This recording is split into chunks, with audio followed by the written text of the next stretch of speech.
Assalamualaikum warahmatullahi wabarakatuh. Selamat pagi semuanya. Pada kesempatan hari ini, bagaimana keadaan kalian? Sehat semuanya? Mudah-mudahan Ibu mendoakan kalian semuanya dalam keadaan yang sehat, bisa mengikuti pelajaran dengan tenang, dengan nyaman. Sebelum kita masuk materi hari ini kita akan menjelaskan buku non fiksi. Jadi nanti resensi buku non fiksi. Sebelumnya kalian pastikan dulu absen dulu ya, semuanya sudah absen, sudah lengkap ya. Ibu baru melanjutkan materi supaya kalian pada fokus. Kita lanjut.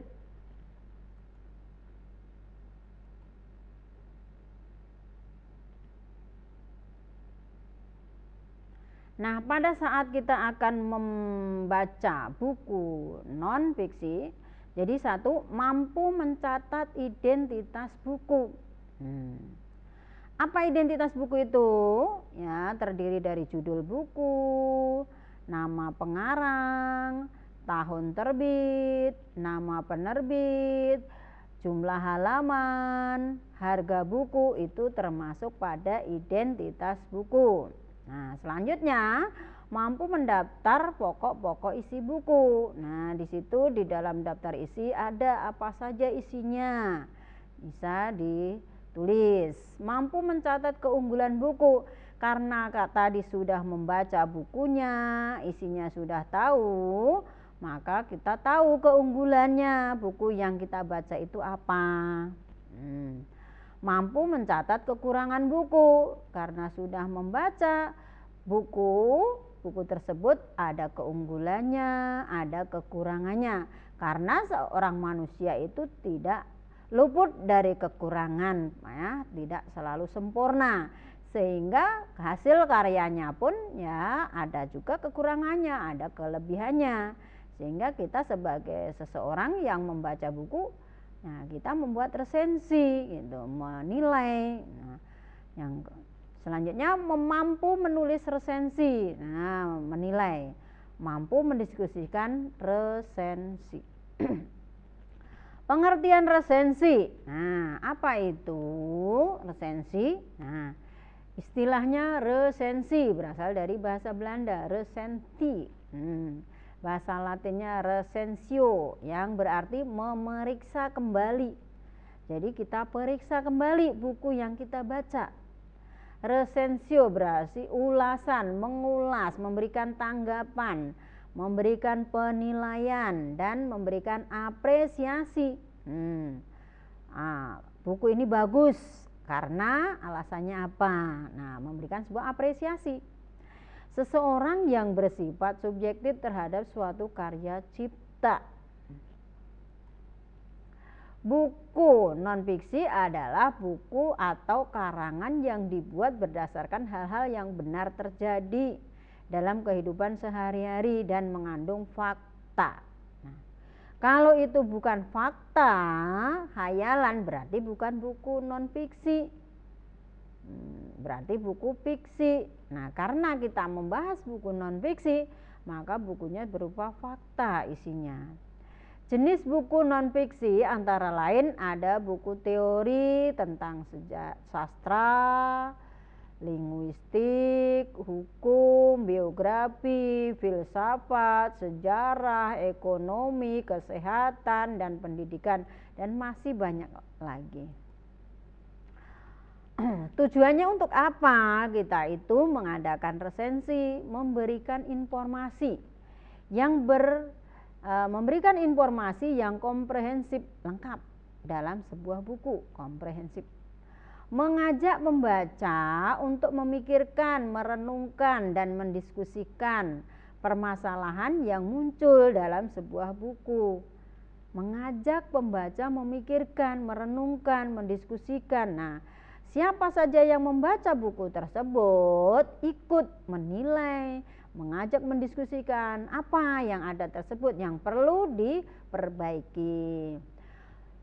Selanjutnya, memberikan pertimbangan kepada pembaca tentang pantas atau tidaknya sebuah buku itu dibaca. Nah, karena itu kita di akhir itu biasanya buku ini cocok untuk anak remaja karena isinya memberikan gambaran kehidupan remaja.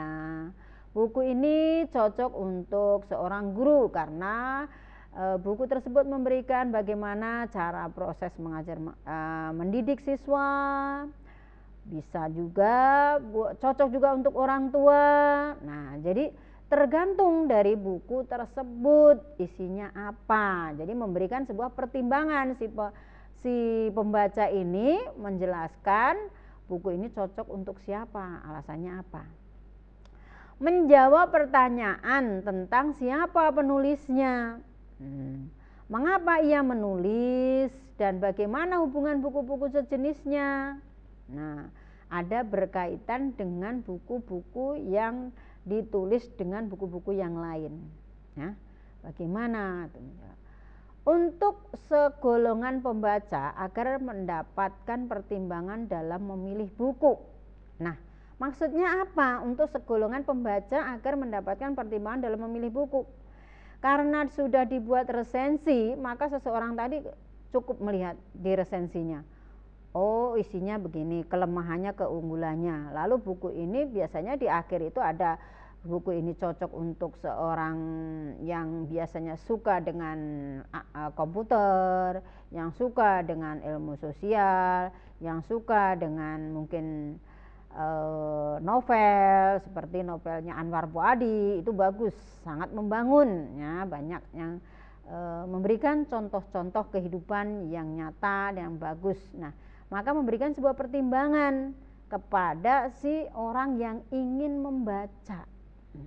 Jadi orang yang belum tahu dari buku itu, lihat dulu isi resensinya. Setelah lihat ternyata dia cocok, akhirnya dia membeli buku tersebut atau membaca buku tersebut. Mengidentifikasi bagian-bagian pokok resensi. Nah, bagian pokok resensi itu apa saja? Judul resensi. Nah, satu ada judul resensi. Di dalam judul resensi itu boleh judul bukunya itu sama dengan judul resensinya. Umpamanya judul bukunya tentang komputer. Nah, di situ tetapi komputer itu masih luas.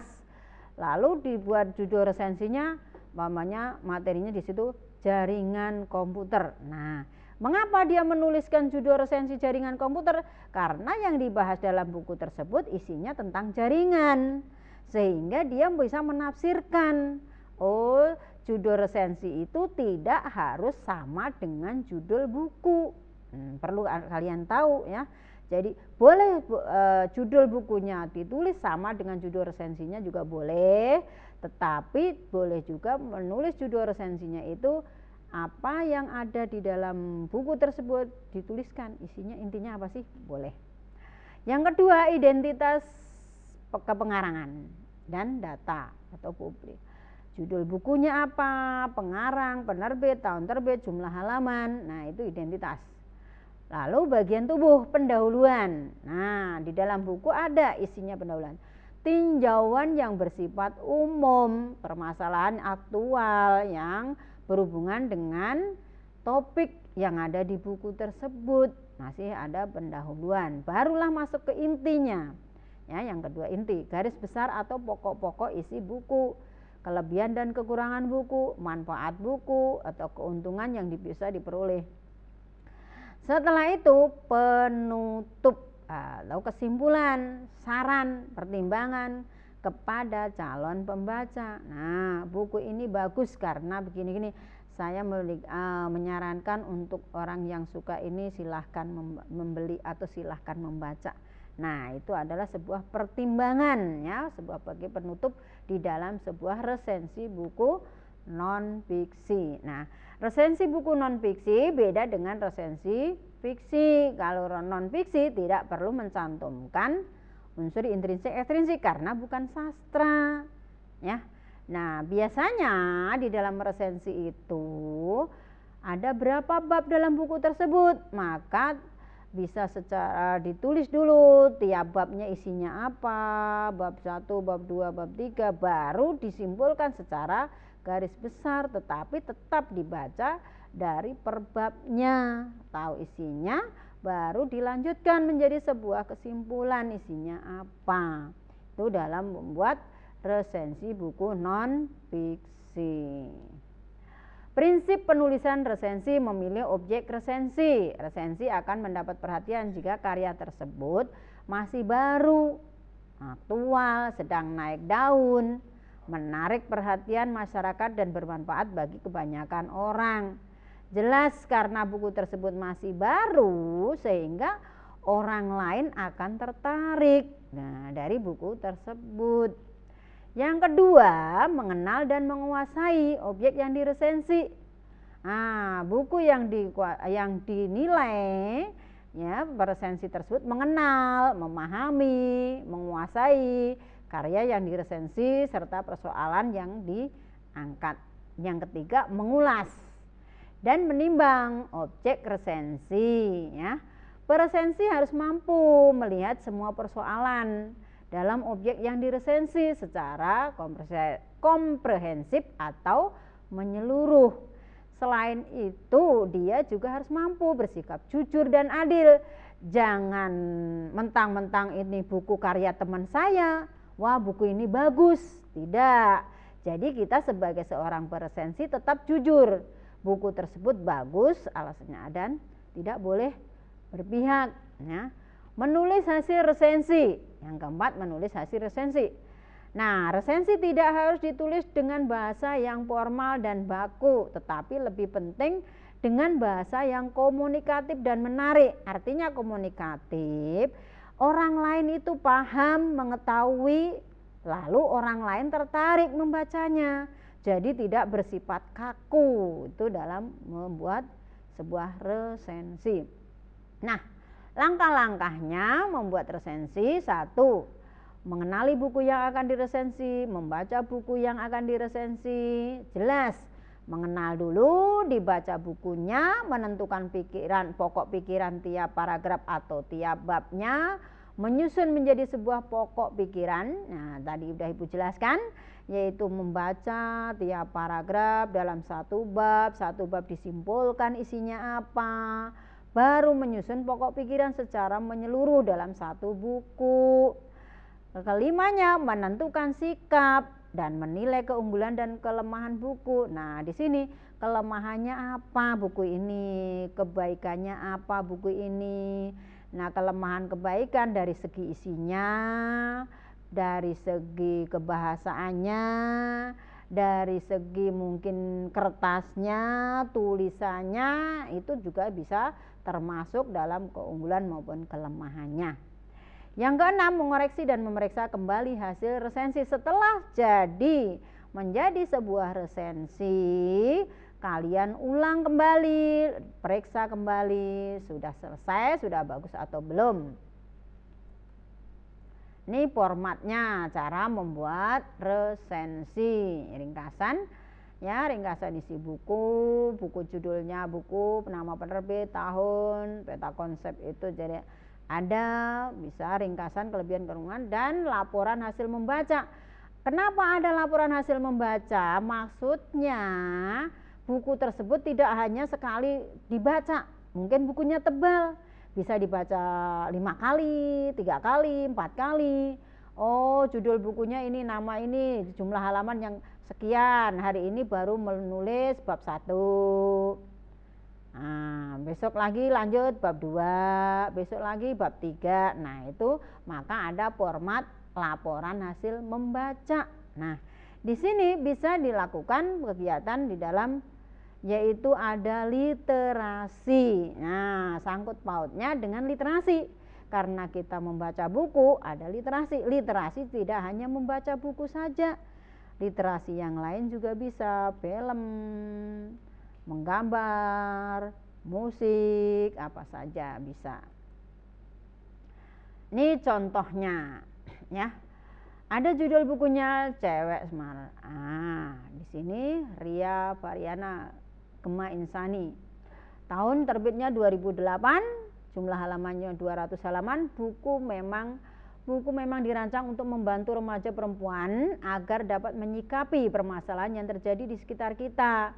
Buku ini juga mengupas bagaimana menjadi seorang perempuan yang cerdas dan mempunyai kepribadian yang baik sesuai syariat agama Islam. Perempuan yang cerdas sesuai syariat adalah seseorang yang dapat menggunakan kecerdasannya untuk menambahkan keimanannya. Perempuan cerdas itu tidak diukur dari seberapa tinggi nilai rapotnya, tetapi bagaimana caranya ia mampu menyelesaikan suatu permasalahan dalam kehidupannya dengan tolak ukur tertentu dengan penuh tanggung jawab. Secara umum buku ini berisi dasar-dasar menjadi seorang perempuan yang soleha. Buku ini mampu menyadarkan remaja perempuan untuk bersikap sesuai syariat agama Islam. Kelebihannya apa? Dapat menuntun remaja perempuan zaman sekarang untuk hijrah ke jalan yang benar sesuai syariat agama Islam. Bahasa dalam buku ini mudah sekali untuk dipahami karena bahasanya populer dan gaul. Cover buku ini juga menarik dengan kartun yang lucu dan penuh warna yang menambah nuansa keistimewaan buku ini. Kekurangannya, buku ini sangat sedikit penjualannya dan gambar ilustrasinya yang terdapat dalam buku ini masih berwarna hitam putih. Nah, pada kesempatan hari ini saya menjelaskan tentang meresensi buku non-fiksi. Sudah selesai, kalian bisa membaca buku non-fiksi ya, dari perpustakaan atau mungkin punya sendiri, bisa membaca dan bisa mempraktekkan ya. Jadi kapan kalian setelah mengikuti pelajaran ini, kalian bisa mempraktikkan membaca buku dan membuat laporan. Nanti bisa dikirim kepada ibu ya lewat email, lewat WA, nah lewat Moodle bisa ya. Saya kira cukup sekian. Terima kasih atas ya perhatiannya. Assalamualaikum warahmatullahi wabarakatuh.